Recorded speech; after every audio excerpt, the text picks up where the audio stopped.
To fa, maganganun da Rabi'u Musa Kwankwaso ya yi ya janyo cece-kuce a tsakanin 'yan siyasa, yayin da mutane suka fito suna Allah wadarai ga wa'annan maganganu da Rabi'u Musa Kwankwaso ya fito social media yake yi.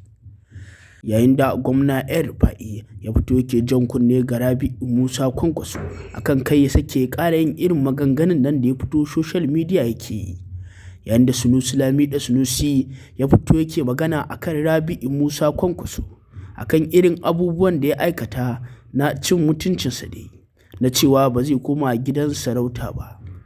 Yayin da gwamna El-Rufa'u ya fito yake faɗar wasu maganganu na cewa Rabi'u Musa Kwankwaso bai mai adalci ba, ya ba shi wahala sosai, saboda da shi aka yi wannan tafiya ta Abba Kabir Yusuf, shi ne za a ce ba za a mai da shi kujerarsa ta wato gidan sarauta ba. Duk da haka dai cece-kucen bai tsaya a nan ba, sai da gwamna El-Rufa'u ya fito yake magana akan Rabi'u Musa Kwankwaso. In ba ku manta ba, a can baya gwamna El-Rufa'u ya kira Dr. Rabi'u Musa Kwankwaso. Ba ku manta ba, a can baya gwamna El-Rufa'u ya kira Rabi'u Musa Kwankwaso domin ya buɗe mai ayyukan da ya gudanar a jiharsa. Duk da haka dai cece-kucen bai tsaya iya nan ba, sai da manya-manyan 'yan siyasa suka shiga suka fita domin Kwankwaso ya daina fitowa social media yana zagin su. Duk da haka dai Kwankwaso sai da ya haɗe dattijawan Kano duk ya zage su, saboda ya ce duk munafukai ne. Yanzu kuma Sunusi ya fito akan maganar da Kwankwaso ya faɗa na cewa ba a tattauna da shi akan komawar Sunusi kan kujera ba. Gwamna El-Rufa'u kuma ya ƙara da cewa duk irin iskancin da Rabi'u Musa Kwankwaso yake yi yana daidai da shi. Gwamna El-Rufa'u ya ji haushin abubuwan da suke faruwa na zagin da yake wa mutane a jihar Kano. Kowa dai ya san Rabi'u Musa Kwankwaso mai gidan Abba Kabir Yusuf ne. Kaga da ba su samu nasara a kotu ba, da tuni bai fito ya yi wa'annan maganganun na zage-zage ba. A tunan Dr. Abdullahi Umar Ganduje shi zai fito ya dinga yin wannan abin da Rabi'u Musa Kwankwaso yake yi, tunda shi ne yaron wato Rabi'u Musa Kwankwaso. Yanzu kuma masu sauraro, kamar yadda kuka sani dai Rabi'u Musa Kwankwaso ya yi martani ga siyasar jihar Kano, ya zazzagi dattijawan Kano, sannan kuma ya haɗa da gwamna El-Rufa'u, shi ma ya zage, ya ciwa gwamna El-Rufa'u mutunci.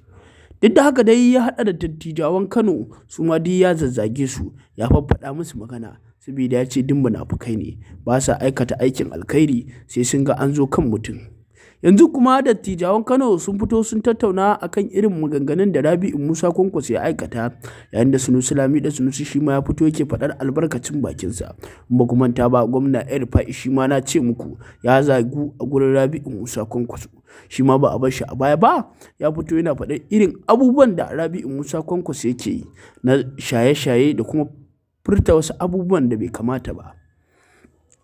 Masu sauraro, kamar da kuka sani dai gwamna El-Rufa'u yana son Rabi'u Musa Kwankwaso, ta kai ta kawo da ya buɗe ayyukansa a garinsa ya kirawo Rabi'u Musa Kwankwaso domin ya buɗe mai wannan ayyukan. Shi kuma gwamna El-Rufa'u ya fito ya ce duk irin cin mutuncin da Rabi'u Musa Kwankwaso zai mu, ba zan rabu da shi ba, saboda ni ma daidai nake da shi.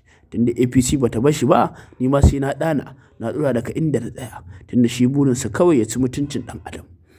Sunusi kuma ya fito yana Allah wadare ga irin abubuwan da Rabi'u Musa Kwankwaso ya masa, yayin da ya kara da cewa duk iskancin da Rabi'u Musa Kwankwaso yake yi ina sanar da shi, ni ma zan rama abubuwan da yake mu.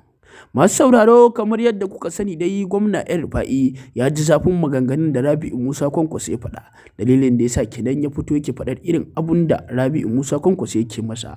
Shi kuma Sunusi ya ji haushin maganar da Rabi'u Musa Kwankwaso ya faɗa na cewa ba a tattauna da shi ba, saboda ba zai koma kujerarsa ta gidan sarauta ba.